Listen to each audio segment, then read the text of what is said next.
Now we have on the stage West Virginia coach Neal Brown. Again, if you have a question, please make sure to raise your hand. We'll start with an opening statement from Coach.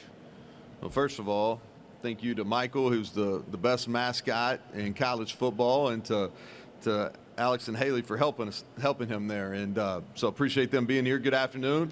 It is afternoon on the East Coast, and we've got a couple of East Coast members now, so appreciate that.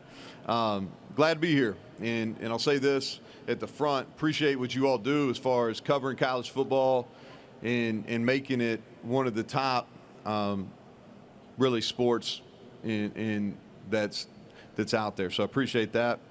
I'll start with this because I'm sure I'm going to get asked about it. Upset about the media poll. Definitely do not agree with that. The positive is that the media has not been, as far as predicting the Big 12, has not been very successful in recent years. So I think that bodes well for us. But I'll say this in a more serious note. I was sitting on the beach last week whenever Mike Montoro, who's the best in the business, who's our sports information director for football, he sent me a text, and I made the mistake of looking at it. And from that point on, my vacation was over. So I went into football mode, and this is why I disagree, and this is why. First of all, it starts with belief in our staff and belief in our players, and then how we finish will be the next thing. We beat Oklahoma State on the road, winning 2 of our last 3 games. Offensively, this is going to be our best group. And then we have 132 starts returning on the offensive line. 132. If that's not most in the country, it's got to be close. And within that group, we've got 4 former freshman All-Americans. We've got 3 for sure all-conference type players. 2 of them are here today with us. Zach Frazier, who's a 2-time All-American, and then Doug Nestor. We have a budding superstar at running back in C.J. Donaldson. And defensively, we're going to be one of the most improved units in the Big 12, if not in the country. And we have all league-type players at each level. And those guys are here today. Sean Martin at defensive end, Lee Koba, who'll be one of the leading tacklers in the conference this year at Mike linebacker, and then Aubrey Burks at safety. And all 3 of those guys are here. And we've added talented experience in the secondary through the transfer portal. And then returning on special teams, we've got our kicker and our punter and our long snapper, who are both 2 of the better ones in our league. And so, looking forward to proving everybody wrong on that front. And we won't finish there. And so, with that, I'll open it up for questions. Again, if you have a question, please raise your hand. And when you're called on a question, stand up and state your name and media affiliation. We'll go to center left, second row. Hey, Neal, Colin Wilson with the Action Network. Chad Scott's been promoted to offensive coordinator. Last year you were 50th in pace and tempo. With Garrett Green, C.J. Donaldson, is there going to be a slower tempo and more running this season? Well, I think running the football is going to be the strength of our offensive team. But one emphasis on that is we've got to be more explosive in our pass game. And I think that's where we got to show some growth offensively.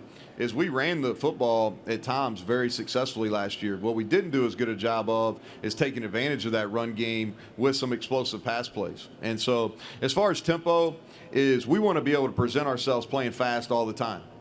And then let the game dictate the tempo. But we practice at a really fast pace. We're going to have the ability to go as fast as anybody in the country. But also the game and the style of game that we need to play that day will dictate how fast we play. We'll go to the far left, 4th row. Danny Davis, Austin American Statesman. Neal, I know you just learned a lesson about reading text messages on the beach, but what has been the reaction from your players to the poll, and does this become a rallying cry for you guys, or do you just try to ignore it? No, I don't. I think we're past in this day and age with media information of being able to ignore anything. I think your best opportunity is just confront it. We had a team meeting on Tuesday where we talked about it in detail, and in probably in more colorful terms than I just did here. But a lot of the same things that I said to our team, I just repeated here in front of you all. And I have a strong belief. And what we spend a lot of time on is just talking about being better. We have a clear vision of what we have to improve on. I think if you talk about offensively, we've got to get better efficiency-wise, especially on first down and in the red zone. We got to be more explosive, and we got to eliminate errors. Defensively is what we've got to do better, and is we've got to limit the explosive plays. You're going to give up some, especially in the league that we play in. We have to limit those explosive plays, and we've got to be able to create takeaways.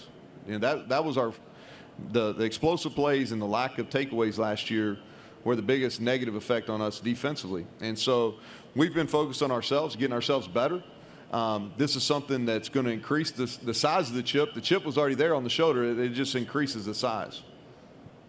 And if you have a question, please make sure to raise your hand and we'll get a microphone holder to you. Now we'll go to the far left in the middle. Ian Boyd with Inside Texas. In 2021, Baylor won the league with several experienced starters in the secondary and multiple NFL draft picks. Last year at Kansas State, same story.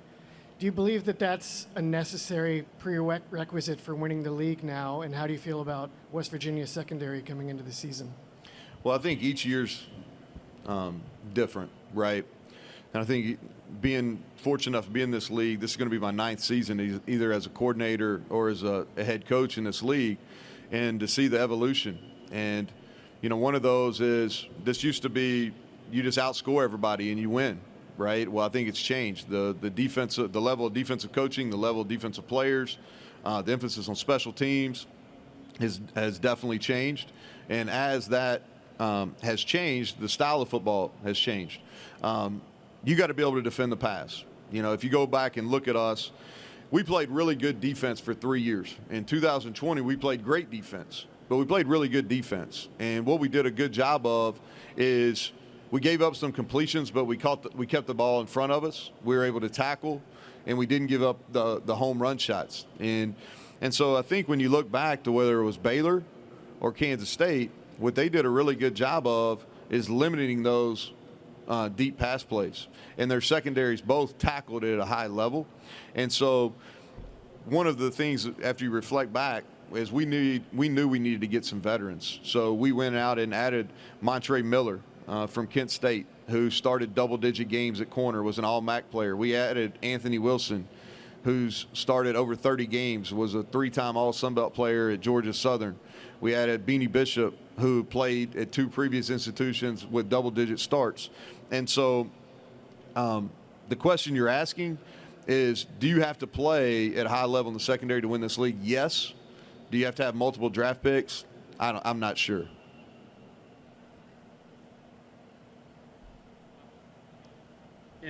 Any questions for Coach?